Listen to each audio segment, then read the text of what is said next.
Hello everyone, welcome to the today's class. So today we are going to discuss about the third principle involved in the management of poison. So in our third principle, we are going to discuss about the decontamination process. So decontamination is nothing but minimizing the level of toxins or poisonous compounds at the site of exposure. This is nothing but the decontamination process. So in decontamination process, in detail, we are going to discuss about three different type of decontamination. First, decontamination of toxin substances from our ocular region, eye region. Second, decontamination from the skin region, and third, decontamination from the gut region, that is intestine region. Now, to decontaminate the poison or toxin substances from our eye region, we have to have a sufficient wash of our eyes under running water or under saline if saline is present. If saline is not present, we can go with the washing of our eyes under running water for 15 to 20 minutes, right? 15 to 20 minutes is a huge time. So continuously we have to go with eye washing repeatedly, and we have to encourage the person to open their eyelid. Their eye should be open so that the exposed toxins will wash away thoroughly. And if the person is being transported to the healthcare facility or to the hospital, the face of person should be dipped into the basin so that these poison or toxin substances will continuously be diluting in the water. And here one thing we have to take care that we should not use any special fluid rather than water and saline. No acids, no alkali, nothing should be used to wash our eyes. Then similarly, to decontaminate the poison substances from our skin, we have to use a sufficient amount of water. That is, copious means the sufficient amount of water needs to be used for 15 to 20 minutes, as like in our eye wash. Then here we can use some normal soap if available, but no need to go with any fancy or any antiseptic or any other chemical containing soap. So here also first we have to prefer saline if it is available. If saline is not available, then we can go with the washing by the normal running water from tap. So it will help us in removing the exposed toxins from our skin region.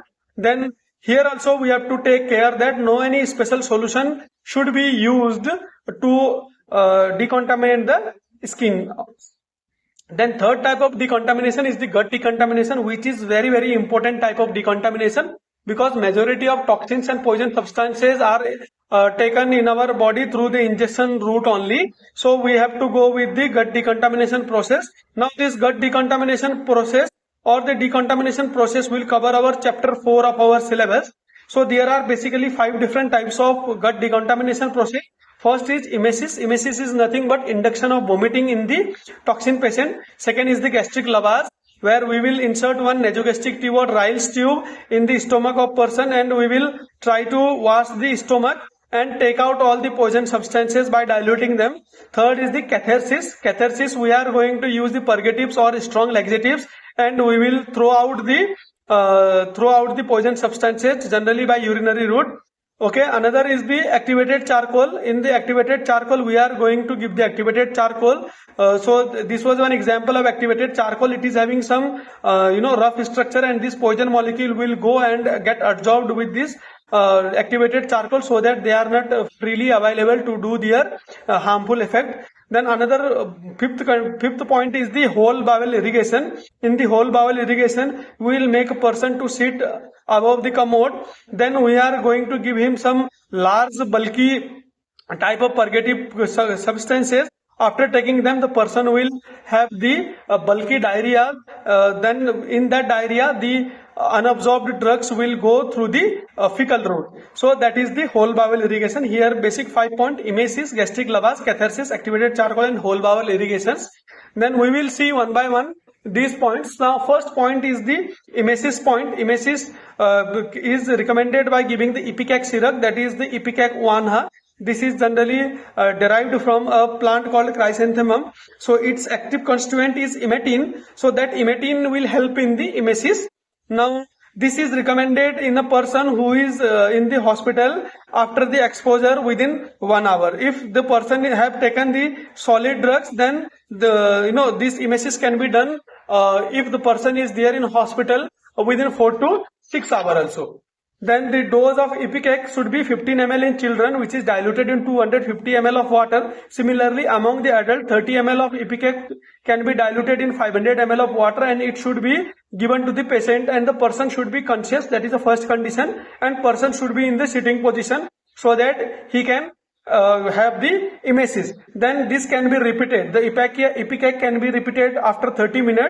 Then we have to assess the person for indication and contraindication also. Sometime if person will take the corrosives or caustics that are burning in nature, then we need not to go for the emesis, because while emesis and all, these vomiters will contain some corrosives and they will lead to the burning of GIT. So we have to contraindicate if a person is not conscious, right? If person is semi-conscious, so in those conditions also we need not to go for the emesis.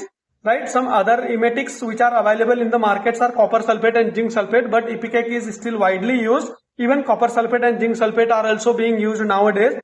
Then the second condition is the gastric lavage. In gastric lavage, this is nothing but the condition called stomach wash. In stomach wash, what we have to do means, first thing we have to explain the procedure of gastric lavage to the patient and patient party.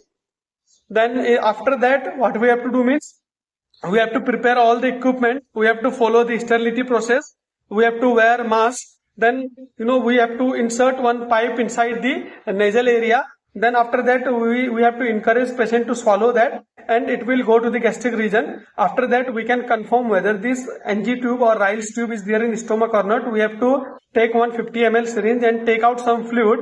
If this pipe is in the gastric region, the acid will come. HCl is there in gastric region. That HCl, when we are giving to the litmus paper, it will change the color, and we will confirm that there is a presence of acid.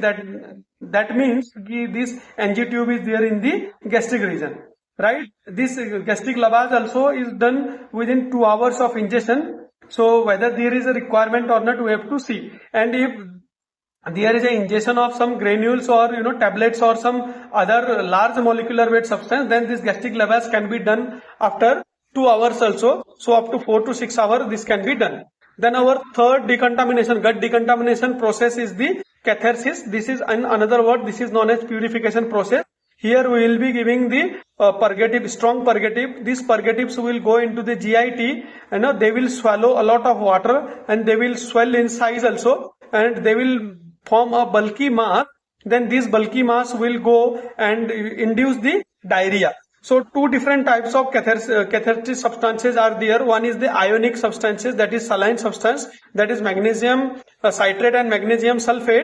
So, but these are less superior and rarely used. The most commonly used purgatives here to induce the catharsis are the saccharides. These saccharides are having the superior efficacy. Example, sorbitol 50 ml, that too in 70% solution. So what this sorbitol will do means, the sorbitol will go outside of our body in the quick moment of time, and along with it, it will take the poison substances.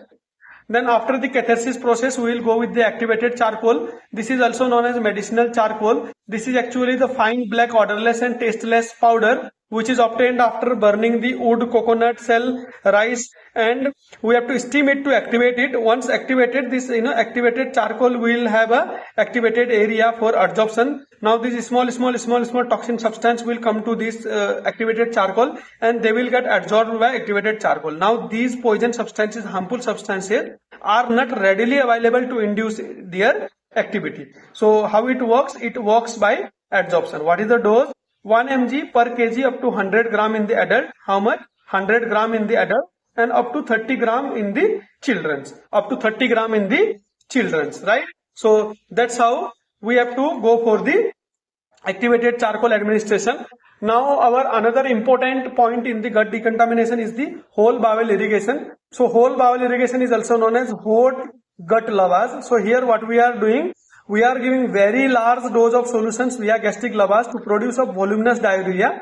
Polyethylene glycol are some examples. So what these substances will do, they are very large molecular weight substances which are not getting absorbed from our GIT, but along with them they will hold a lot of water. So along with this PEG, they will take the poison substances or toxins out of our body during the voluminous diarrhea.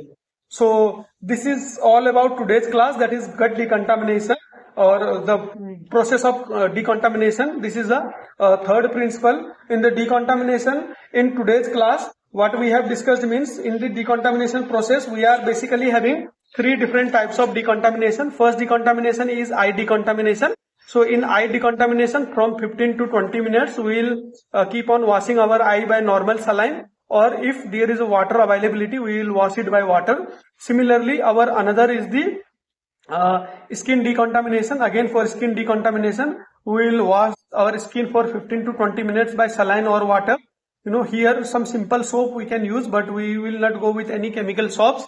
Then our third is the gut decontamination. Gut decontamination means decontaminating our alimentary canal. So this can be done initially, the upper alimentary canal can be done by the emesis process if the person is there in the hospital within 1 or 2 hours ideally, and in some cases we can even go up to 4 to 6 hours also. Then our second is the gastric lavage, where we are using some nasogastric tube to wash our stomach, right? Then our third type of condition is the using of catharsis,